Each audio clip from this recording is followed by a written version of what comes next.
বন্ধুরা, আমার সালাম নেবেন, আমার সংগ্রামী শুভেচ্ছা।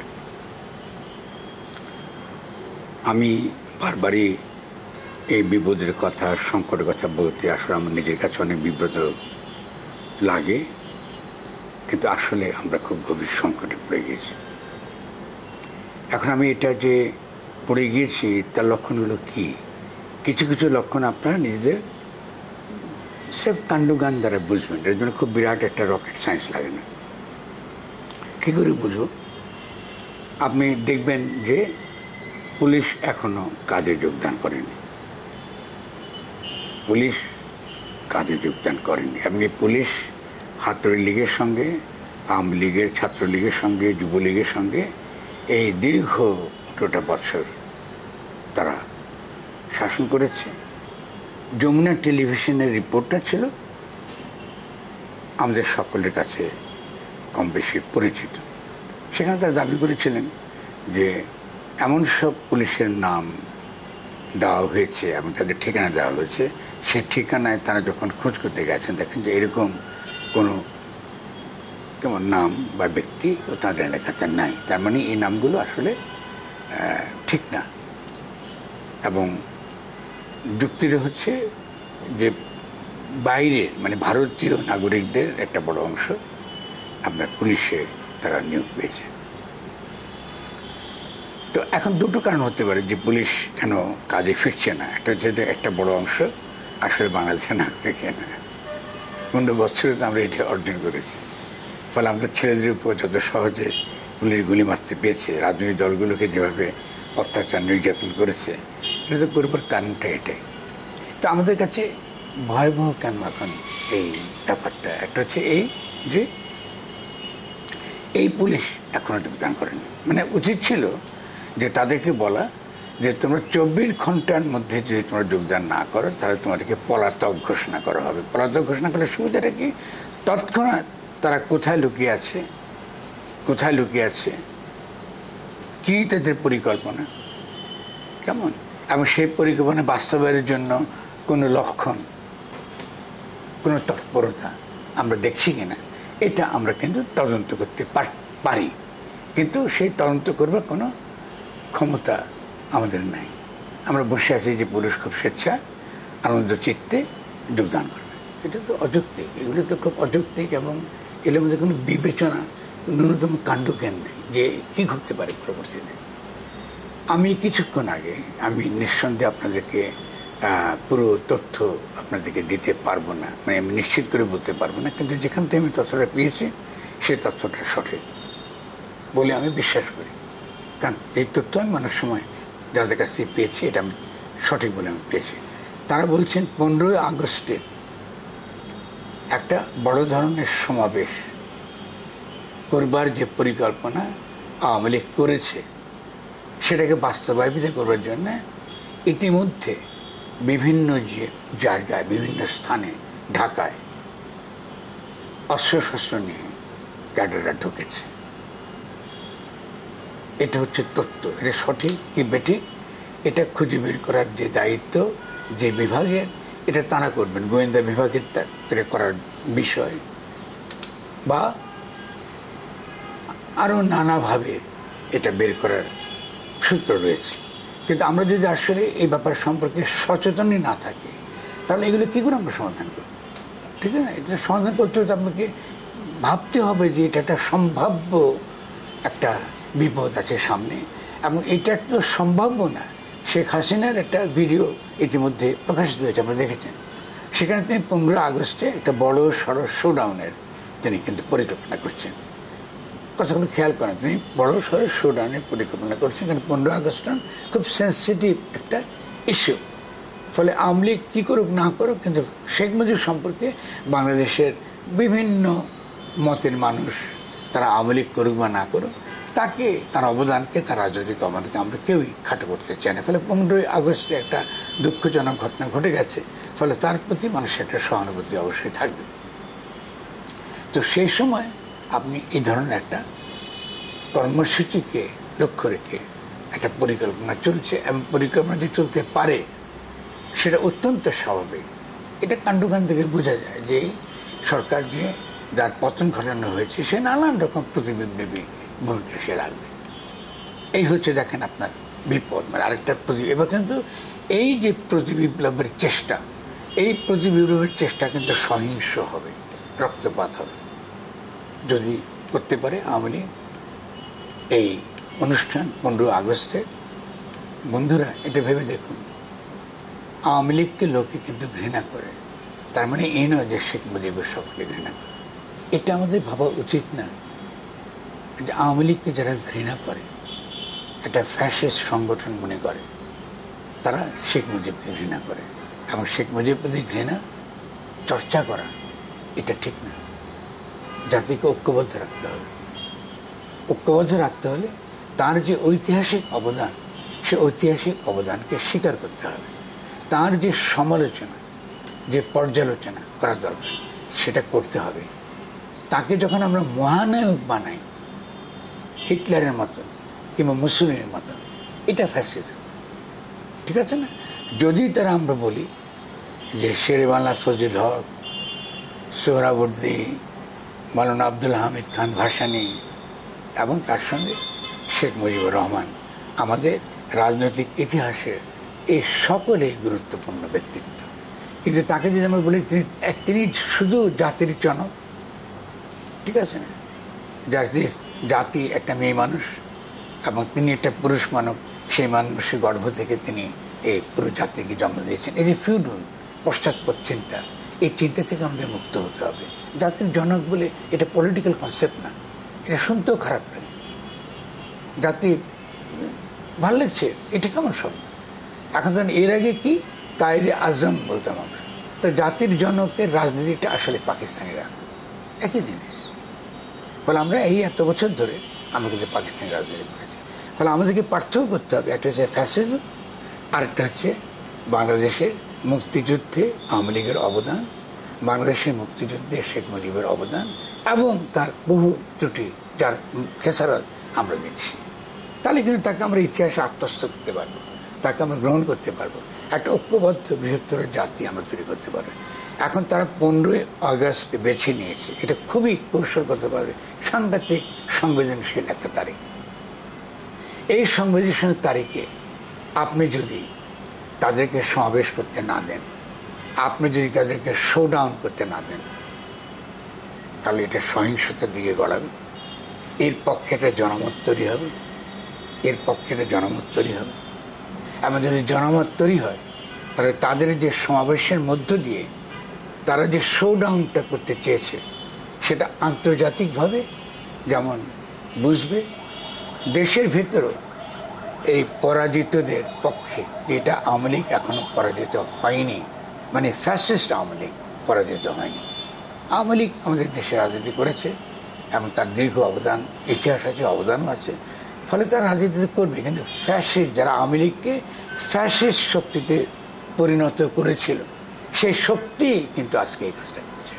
তাহলে আওয়ামী লীগকে আমাদের বৃহত্তর রাজনৈতিক পরিসরে অন্তর্ভুক্ত করে নিয়ে আসা এবং অন্তর্ভুক্ত করে একটা একসঙ্গে একটা রাজনৈতিক পরিসর গড়ে তোলার জন্য যে সময় দরকার, যে ক্ষমতা বলে এটা করতে পারতাম আমরা, সেটা তখনই করতে পারতাম যদি আমরা ইউনূসকে অবিলম্বে বাংলাদেশের প্রধান হিসেবে, বাংলাদেশের রাষ্ট্রপ্রধান হিসেবে আমরা তাকে ঘোষণা করতাম এবং তাকে রাষ্ট্রপতি হিসেবে তাকে আমরা নিয়ে আসতাম সামনে। খেয়াল করেছেন ব্যাপারটা কি বিপজ্জনক? মানে আমরা শুধুমাত্র এই সরকারকে অবৈধ বলছি এই কারণে নয়, দেশকে বাঁচাবার জন্য এবং কোনো প্রকার সহিংসতা ঘটুক এটা এড়াইবার জন্য কিন্তু আমরা এই কাজটা করছি।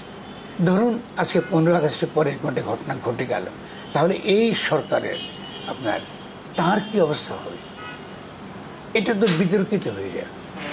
যদি আপনি পাল্টা এই ছাত্রলীগের সঙ্গে যারা সহিংসভাবে রাস্তায় নামবে বা নামার পরিকল্পনা করছে, সেখানে তো সাধারণ জনগণ থাকবে।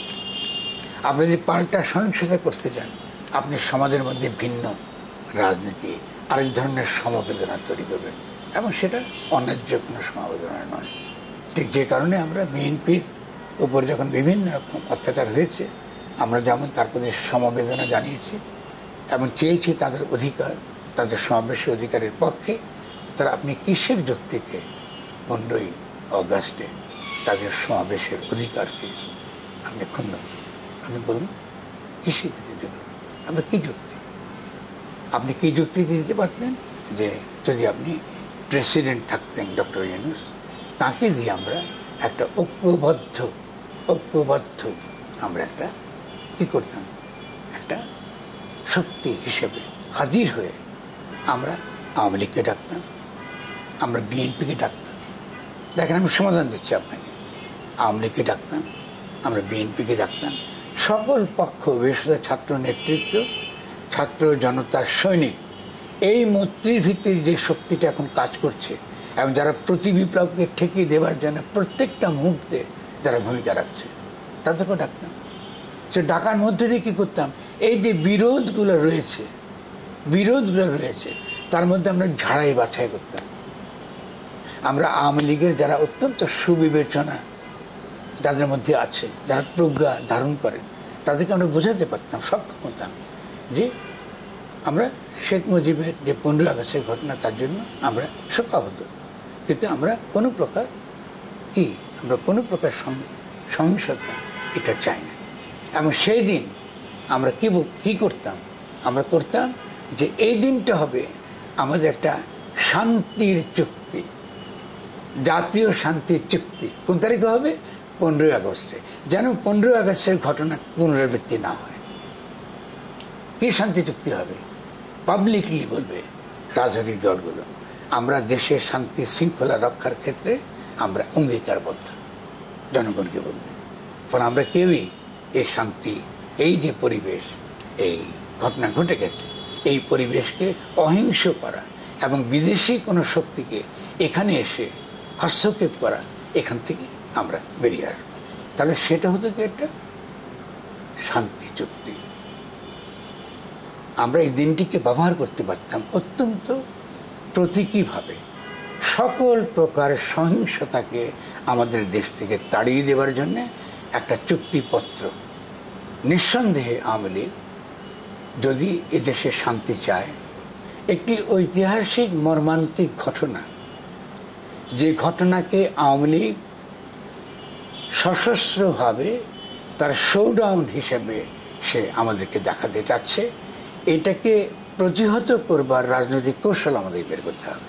এই কৌশলের মধ্য দিয়ে আমরা যারা আওয়ামী লীগ করেন, সহিংসতা করেন না, আওয়ামী লীগটা একটা ফ্যাসিস্ট সংগঠন হিসেবে দেখে তারা মনে কষ্ট পেয়েছেন, আমরা তাদের সঙ্গে জায়গা, তাদের জন্য স্থান তৈরি করে দেব আগামী দিনে বাংলাদেশ নির্মাণ করার জন্য। এটা একটা প্রস্তাবনা, আমরা ভাবতে পারি আর কত সুন্দরভাবে, কত বিভিন্নভাবে আমরা করতে পারি। এটা হচ্ছে সবসময়, এটাকে আমরা বলি যখনই সংকটকে, যে কোনো ক্রাইসিসকে, স্টেট ক্রাফটেড, রাষ্ট্রের যে কোনো সংকটকে ইতিবাচকভাবে ব্যবহার করা, যেন জনগণ কখনো বিভক্ত না হয়। একটা উদ্দেশ্য সাধনের দিকে যাওয়ার ক্ষেত্রে জনগণ যেন বিভক্ত না হয়, দলীয়ভাবে ভাগ না হয়, এটাকে আমরা যেন একত্র করতে পারতাম। ঠিক আছে, এটা খুব গুরুত্বপূর্ণ আমাদের। তো আমি বলবো যে এই ব্যাপারটা নিয়ে পরীক্ষা নিরীক্ষা কিন্তু ল্যাটিন আমেরিকাতে হয়েছে। আমি পরবর্তী একটা ভিডিওতে আপনাকে দেখাবো যে নিকারাগুয়াতে কী করে তারা এটা করেছে, ব্যাখ্যা করে বলবো তাদের চুক্তিতে কী কী ছিল। তাহলে আমাদের ক্রিয়েটিভ হতে হবে, কেমন, আমাদের কিন্তু সৃষ্টিশীল হতে হবে, বুদ্ধিমান হতে হবে, কৌশলী হতে হবে। একটা খুব সুন্দর শব্দ আছে আমাদের সংস্কৃতির মধ্যে, এটা আমাদের হিকমা, মানে আপনি কৌশলী হতে হবে, যেটা এড়াবার জন্য, বিপদ এড়াবার জন্য, পুরো জনগোষ্ঠীকে রাজনৈতিকভাবে রক্ষা করার জন্য আমাদেরকে হিকমা হতে হবে। আওয়ামী লীগ কিন্তু আরেকটা কাজ করছে, খেয়াল করবেন, কিন্তু ভীতু করার জন্য জনগণকে তালিকা বানাচ্ছে। বুঝেন, আপনি বসে বসে তালিকা বানাইতেছেন, কেমন, আপনি ভীত করে তুলছেন জনগণকে। নিরীহ যারা আওয়ামী লীগ সমর্থক, কেমন, যারা এখন অত্যন্ত চিন্তায়, উদ্বিগ্নতার মধ্যে আছে, তাদেরকে আপনি আরো উদ্বিগ্নতার মধ্যে ফেলে দিচ্ছেন। তালিকা কেন বানাচ্ছেন? তালিকাতে মনে করেন সরকার, আপনি কে? এই যে তালিকা বানায় আপনারা এই কি বলে ফেসবুকে কি আপনার টুইটারে দিচ্ছেন, এটা কি ঠিক কাজ করছেন বলুন? আপনারা তো আসলে তো আওয়ামী লীগকে শক্তিশালী করছেন, এটা ঠিক কাজ না। আপনার পাশের যে আওয়ামী লীগ আছে, যিনি কোনো নিরীহ যে মানুষ, তাকে পাহারা দেন, তার পরিবারকে আশ্বস্ত করেন যে আমরা এরকম কিছু হতে দেব না।